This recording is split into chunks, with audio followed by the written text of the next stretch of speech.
everybody, the next plane off the pile is a Stanley Bedrock number 608. Let's take a look at it. The 608 is a monster bench plane. It's the largest cast iron plane the Stanley made, 24 inches wide, and it's got a 2 5/8 inch wide iron. This old beauty is really dirty. Looks like most of the Japanning is gone. Wood looks good. It's got good bones, so I have high hopes for this old plane. Don't see any issues with the throat. It does look like somebody tried to clean it up a little bit. The sides, this side right here, looks like it was worked on. But before I break down the number 608, I got a couple other planes I wanted to show you real quick. After I did the number 14 on my last video, I knocked out the number 65 you see sitting in the front. But more importantly, the other number 14. I showed this 14 next to the box 14, which looked really good, and I had doubts about how this one was going to turn out. Well, here's a look at it. I'd say it turned out really good. But I know you don't care about a 65 and a 14 when we get to look at a 608. Let's break it down.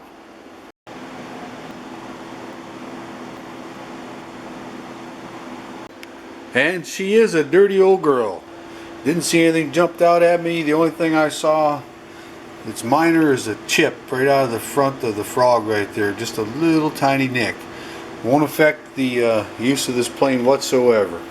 The book value of the 608C is a little bit salty. And with all the small parts properly secured so they don't go rolling off my bench and I never see them again, it's time to clean up the bottom and the frog. And scrubbing this old girl did not make her look any better. There she is. What it did do though was what I see in almost 9 out of 10 planes. It brought out the white paint. The next thing I'm going to do is use those 3 tools right there to scrape and pick out as much as the loose Japanning as I can before I put stripper on it.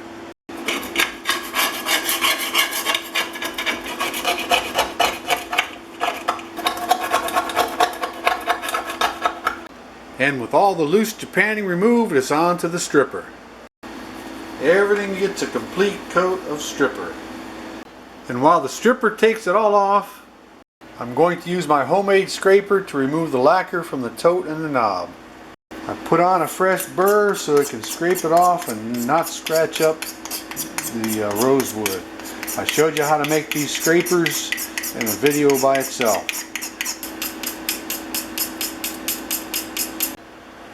Now that it's all scraped off, the knob's going to go over to my drill press for sanding. I'm going to use that bolt with electrical tape, 220 grit paper, the sanding sponge, and some 3/0 steel wool.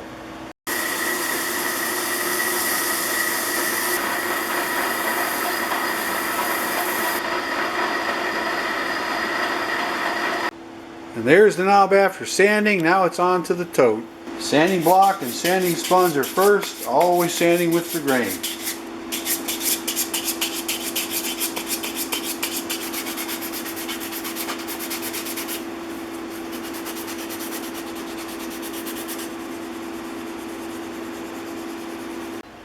The tote knob sanded up really nice. The knob has one ding right there. It's not bad, but I'm going to go ahead and fill that with some rosewood paste. I use an old piece of rosewood on some 150 grit sandpaper to make the dust, mix it with some glue, and patch it in. I'll let that spot dry for about an hour, then sand it down. And in the meantime, I'm going to go back to work on the bottom and the frog. I've rinsed the stripper off, but there's still some little specks of Japanning here and there. Instead of applying more stripper, what I'm going to do is use these scraper tools and scrape those spots off. When you're scraping the old finish off your planes, make sure you take a dental pick around all the letters. So this bottom and frog and the lever cap are all going to go into my sandblaster. And with the sandblasting done, the next step is to clean up this edge all the way around the front and the back.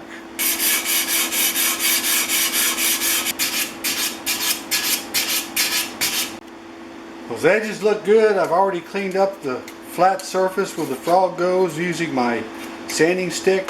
So the next thing I want to do is clean up the sides.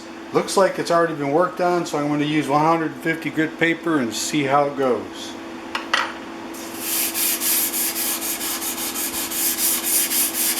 And that worked pretty good. 150 followed by 3000.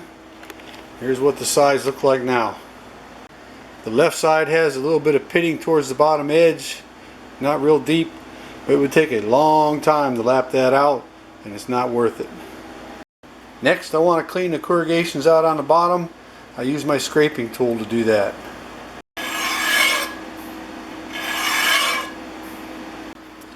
After scraping the corrugations from both sides, I'm moving on to a wire brush to get in there and clean them out. So the corrugations are cleaned out. It's looking really good. I'm going to put it on my lapping station to see how true the bottom is, and if it's good, it won't take hardly any lapping at all. If I did have to lap a 24-inch plane, and I've done it before, it's a monster job.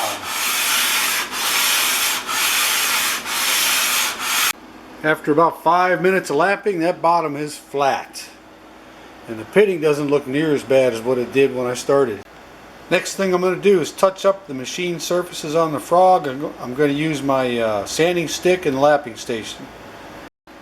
So the frog and base are ready to tape off. But first I want to get a coat of lacquer on the tote and the knob. They're over here in the paint booth ready to go.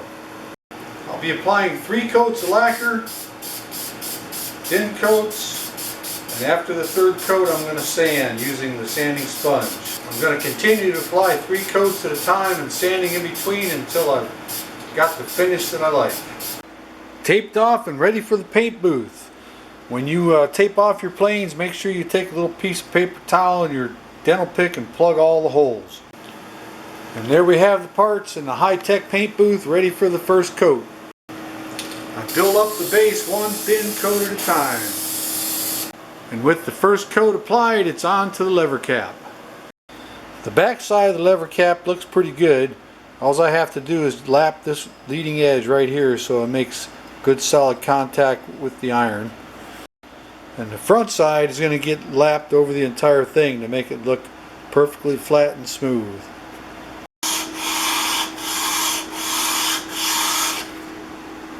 And that's good. Going to make perfect contact with the iron. Let's take a look at it. So the 150 grit's got her looking really good. I'm going to repeat the same thing with 1000 and 3000 grit paper. A little bit better after the 1000, 3000. Now I'm going to take it over on the buffing wheel. It's a good idea to tape off the Bedrock logo. It's easier to do that than to clean it after the buffing compound gets down in there. And the finishing touch on the lever cap is to tape off the logo area and paint it black. And it's on to the iron and the iron cap. For that, I'm going to use my scraper. Follow that up with 150 grit sandpaper or over to the lapping station on 150 grit. Probably go straight there and finish it up with some 3000 grit on that sanding block. I forgot to mention the back side of that iron cap is blued, so nothing but 4/0 steel wool on that. And they cleaned up nice, and the lever cap came out looking pretty darn good too. The leading edge of the iron is flattened. I got the 25-degree bevel on the back side and it's ready to sharpen. Here's a look at the back side of the iron cap.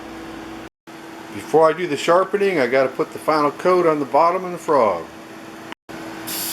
1 even coat, that's all she gets. And while that lacquer dries, it's 1000, 3000, 5000, and 7000 grit paper to finish that 25-degree angle bevel. And the old iron is sharp and ready to go to work. There's a quick look at the back side. And all that's left to clean up is the small parts. I'm going to use a dental pick and that 150 grit sandpaper and the screw slots.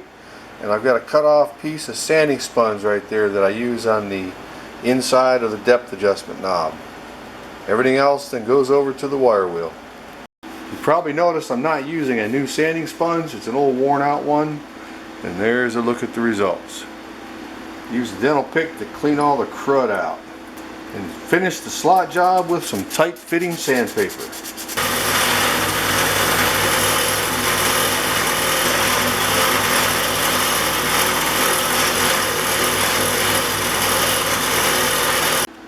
Small parts are cleaned up and ready for a coat of rim oil.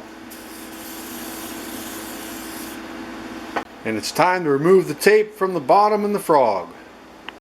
I've learned the hard way that you don't want to wait too long to remove the tape, and pull out those little paper towel plugs from the holes.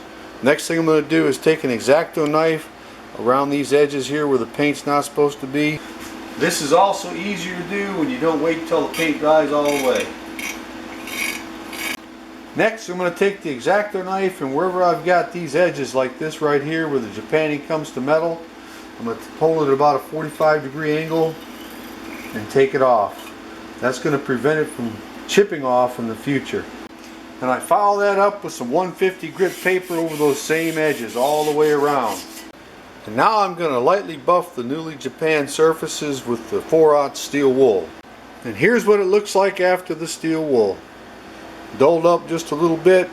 That's okay, because the next step is going to break out the dirty oil rag and put that on the bottom, the frog, and the lever cap. You want to completely cover these parts with the dirty oil and let it sit for a while.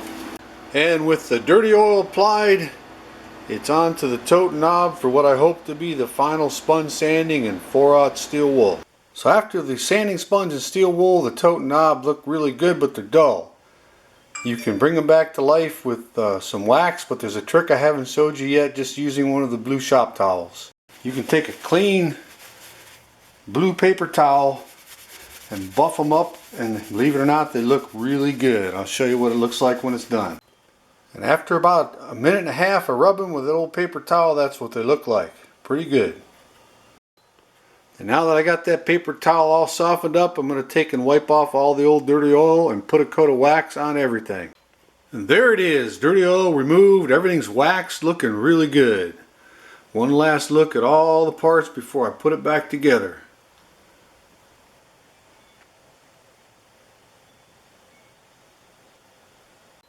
And isn't she a beauty? Look at that. The old 608 cleaned up nice. The old plane is a Type 6. It was made between 1912 and 1921. She certainly doesn't show her years. I need to point out the iron has got a more modern trademark on it. It's a replacement. And there is a bit of pitting on the sole, but it is dead flat, and I'm looking forward to see how she works. It's time to take this old beauty for a test drive. For this test drive, I'll be using a piece of walnut that is 4.5 feet long. It's time to see what this old 608 can do. Skipping over the high spots.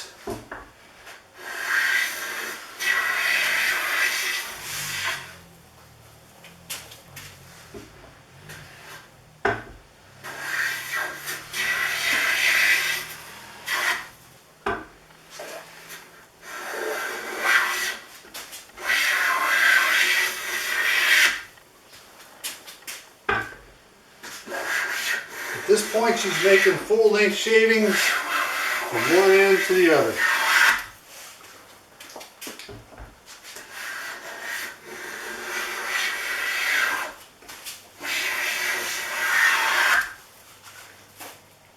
This plane passes the test. And there's a look at the board.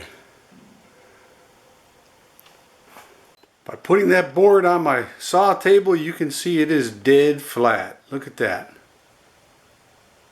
This good looking old 608 is definitely a performer.